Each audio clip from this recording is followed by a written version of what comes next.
The rain began just before sunset, light at first, then steady, tapping against the windows of the Lewis house in rural Vermont. Margaret Lewis stood alone in the kitchen, holding a mug of tea she had forgotten to drink. The house felt wrong. That evening, too quiet, too tense. It was the kind of silence that comes before a truth finally speaks. For weeks, something had felt off. Margaret was not dramatic by nature, but she was observant. She noticed the changes the way a person notices cracks in a wall they have lived beside for years. Daniel came home later than usual. His laughter, once easy, now felt forced. Conversations stayed on the surface. He avoided her eyes. His phone never left his hand, and when it did, it was placed face down, as if hiding was a habit he no longer questioned. Margaret had asked once if everything was okay. Daniel said yes too quickly. She did not push. After 25 years of marriage, she had learned when questions were welcome and when they would only build walls. Still, her heart felt restless, as if it knew something her mind refused to name. That evening, Daniel sat across from her at the small kitchen table. He did not touch his food. He rubbed his hands together, a nervous habit he had not had in years. Margaret noticed that too. When he finally spoke, his voice was calm but tired, as if he had already had this conversation many times in his head. He told her he had been unfaithful. There was no shouting, no dramatic words, just a quiet confession that landed heavily between them. Daniel said it was not planned, not meant to hurt her. He said he had felt invisible, lost, unsure of who he was anymore. The words sounded practiced, but the regret behind them was real. Margaret listened. Her heart raced, then slowed as if protecting itself. She felt sadness first, then a strange relief. The uncertainty was over. The fear now had a name. She did not cry. She did not argue. She asked only one question: how long? When he answered, she nodded. Something inside her settled, not because it was okay, but because it was clear. Years of quiet compromises, of placing everyone else first, rushed through her mind. She realized this moment was not just about betrayal. It was about everything that had led them here. Upstairs, Ethan Lewis sat on his bed, textbooks open but unread. He had come home from college for the summer just 2 weeks earlier. He had been looking forward to familiar routines, home-cooked meals, the comfort of his childhood home. Instead, he heard his father's voice drift upward through the floorboards, low and serious. He heard his mother's silence. Ethan did not hear every word, but he heard enough. His stomach tightened. Anger rose quickly, then confusion. His parents had always seemed stable, not perfect, but solid. He had believed that love, real love, lasted if you worked hard enough. He stayed still, listening without meaning to. When the conversation ended, he heard a chair scrape back footsteps, moving toward the door. A moment later, the front door opened and closed softly. No slam, no goodbye. Ethan waited, then he quietly went downstairs. Margaret was still at the table, staring at the surface as if it might explain what had just happened.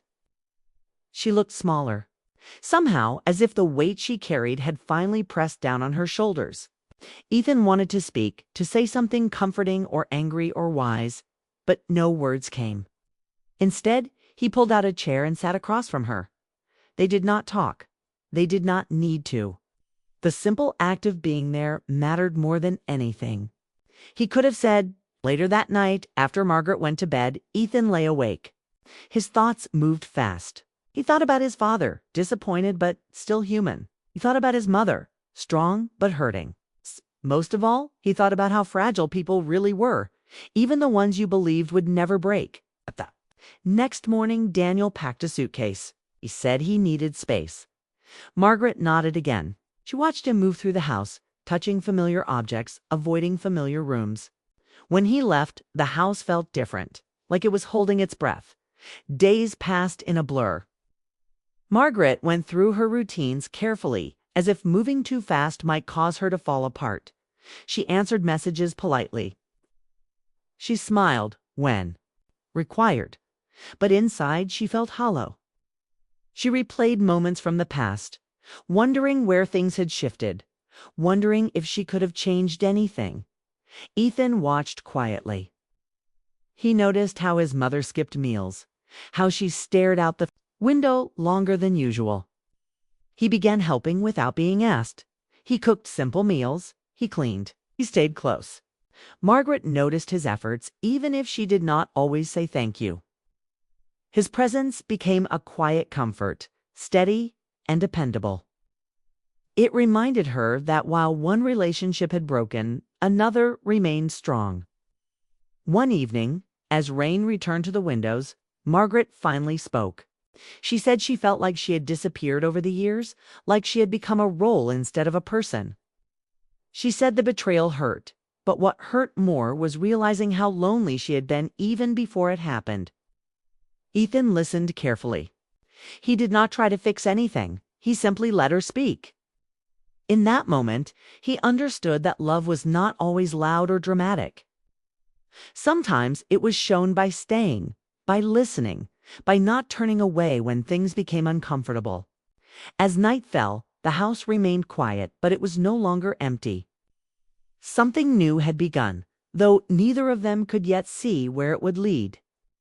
The truth had broken their old life apart, but it had also opened a door neither of them had expected, and behind that door waited change, whether they were ready for it or not.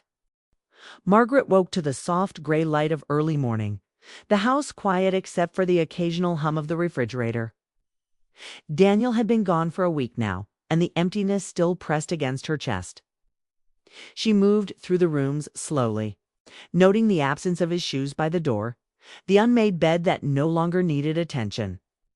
The routines they had built together felt fragile, like glass that might shatter at the slightest touch.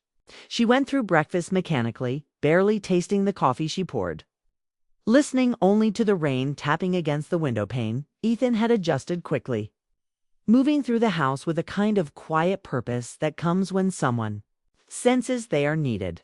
He cooked breakfast one morning, scrambled eggs and toast, and left the plate on the counter with a small note: "Eat before you leave." Margaret found herself smiling faintly at the simple gesture. It was not dramatic or sentimental, but it carried more warmth than she had felt in days. He stayed close, helping where needed, fixing small things that had long been ignored: the wobbly porch step, the dripping kitchen faucet. He spoke little, but his presence was steady. And that steadiness became her anchor. Margaret began sorting through old boxes in the garage one afternoon, trying to distract herself from thoughts that refused to stay buried. She found letters she had written to herself years ago, words filled with dreams and hopes that had been tucked away for the sake of family and duty. Reading them, she realized how long she had been shrinking, bending, and silencing her own desires to keep peace and avoid conflict. A strange mix of sorrow and determination stirred in her chest. She knew now that the path forward could not be about returning to the life she had once known. It had to be about reclaiming herself. Ethan noticed the change in her even before she admitted it. There was a light in her eyes that had been missing, a subtle shift in the way she moved through the rooms. She started taking walks around the neighborhood, sometimes inviting Ethan along, sometimes going alone. On these walks she breathed deeply, noticing the crisp air, the scent of wet leaves, the way the world seemed alive despite her grief. It was during these walks that she realized something essential: life would continue with or without Daniel. And it was her choice whether she wanted to live fully or remain in the shadows of disappointment. Evenings became a time for quiet conversation. Margaret would sit with Ethan in the living room while old music played softly in the background. They spoke of small things at first: college classes, books they were reading, memories of holidays past. Gradually, their conversations deepened.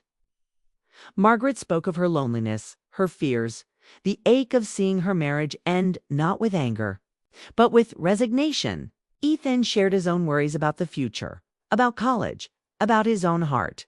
Through these exchanges, a new connection formed between them, one of understanding, patience, and unspoken support. It was not romantic, not dramatic, but it carried a weight that Margaret had not realized she was missing. One afternoon, Margaret found herself staring at the empty guest room. Daniel's side of the bed was bare, and the room smelled faintly of his absence. She walked over to the window, watching the rain fall in sheets across the lawn, and felt a pang of longing mixed with relief. The longing was not for him, but for what she had thought life would be: stable, predictable, safe. Relief came from the knowledge that she no longer had to pretend. She could grieve fully, openly, without performing for anyone's expectations. This freedom was strange, almost dizzying, but it felt necessary. Ethan watched all of this quietly, offering small acts of care rather than advice or commentary. He fixed the loose tiles in the kitchen, took out the trash without being asked, and sat with his mother when she needed to sit. His loyalty was unspoken but unwavering. Margaret recognized that the bond between them was growing stronger in ways that were subtle yet profound. She began to realize that love was not only found in romantic gestures or lifelong vows. Sometimes it was the quiet support of someone who refused to let you collapse under the weight of your own pain as the days turned into weeks. Margaret began to entertain the idea of moving forward. She spoke to Ethan one evening about wanting to find a job, something that would occupy her mind and allow her to step into the world again. She did not know exactly what she wanted, but the thought of doing something for herself, of reclaiming a sense of purpose, brought a flutter of hope she had not felt in months. Ethan encouraged her gently, offering suggestions but never pushing. He understood in his own way that the path to healing had to be chosen, not imposed. The neighborhood, which had once felt like a backdrop to a life she no longer recognized, began to feel more alive. Margaret noticed the kindness of neighbors, the simple gestures of people who waved from their porches, who asked if she was all right. These small connections reminded her that life outside her grief existed, and it was not threatening. She began volunteering at the local library, organizing books, helping children with reading programs. The work was simple, but it gave her a sense of accomplishment and a renewed purpose. She discovered that when she focused on others, her own pain felt lighter, manageable, as if sharing the world with others could heal the invisible cracks inside her. Meanwhile, Ethan navigated his own emotions.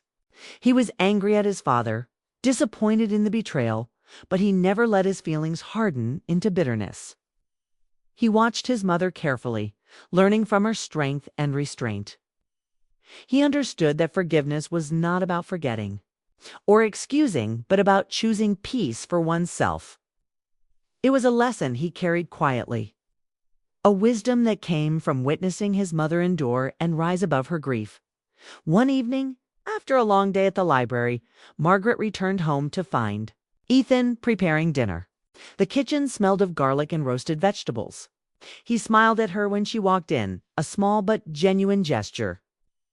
Margaret felt warmth in her chest, a sense of normalcy returning to her life.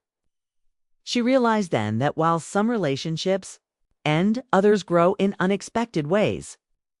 And the support of someone who truly cares can be a lifeline in the most difficult times.